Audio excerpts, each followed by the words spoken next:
So the reason I got involved with Dayspring was because God was tugging on my shoulder and saying, you need to get up and you need to use the position you have in the community to tell people your story, to tell what they can do. Because, see, the dill chips and the beer and the things like that, that's just the vehicle to get to where we need to be. And I just feel like my job in life, what God put me on here to do, is to reach back and give a hand to those people that need a leg up. Yeah. Sometimes we just need a break in life. Yeah. Who hasn't had a time in life where we are all down and you just needed somebody to give you a break? Yeah. And so the reason that Dayspring means so much to me, I've wanted to do, I feel I'm that typical Christian that doesn't feel like I'm ever doing enough. I feel like there's always something more that I need to be doing to help. Sure.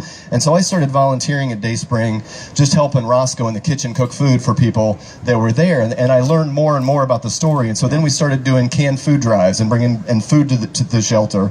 And one day I was at the shelter serving, and I was leaving, and I was beating myself up, saying that I'm not doing enough. Just serving food, you're not helping. I mean, you're helping them for an hour. Right. What more can I do? And I was leaving that day, and I was driving home, and I thought, man, there was this guy there that was just, a lot of the people that come through there, they come and they eat and they leave, and they're with their children and they leave, and they're polite. And this one gentleman I watched him with his family, and he was sweeping up after himself, and he put the chairs back on the table. And so as I was driving home, and I thought to myself, I need to do more. I'm not being a good Christian. I need to do more. And I called Cheryl, and I said, Cheryl, the guy that was in the Colts jersey and big, and she said, oh yeah, Jerry. And I said, does Jerry need a job? And she goes, yeah, Scott, that's why he's here. Right. And I said, well then, I don't know if this is below him, but have him come to my restaurant. Let me interview him. I can't promise him a job because I need to make sure that he works, that it all works out. Right. But a year and a half later, Jerry, in his Scotty's uniform, would come to me every time I walked in the door, and he would say, Scott, you saved me. And I said,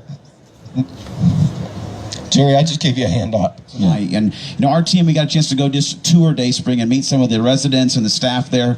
Phenomenal people. And just a little bit tonight, you're going to get to meet Cheryl, who runs Dayspring. She's an amazing woman and is doing great work over there. And one of the things she shared with us, Scott, that blew our mind is that the average age of homelessness now in Indianapolis is around like 8 years old. And most people don't know that there are homeless families, and they may not be on the street corner, but to not have a home, not have a permanent residence, and to try to do that with, like you said, with kids, it's mind blowing that concept. She came into one of our events. We had a staff event where we brought in the three big charities that we try to support, and she came in and spoke, and she asked all of our team members, said, what does the face of homelessness look like to you? Yeah. And it was, the words that were coming out were dirty and tired and gray beard and disheveled. And she said, how about 8 years old? Yeah. And I think yeah. Can you imagine your own child being hungry? Right. So if there's not a better reason why to support a group that is doing such good things in our city. I mean, there's so many great organizations in our city that are helping people, but Dayspring is such an incredible local chapter of good people that you just can't not want to get in there and get involved and help them out. Absolutely.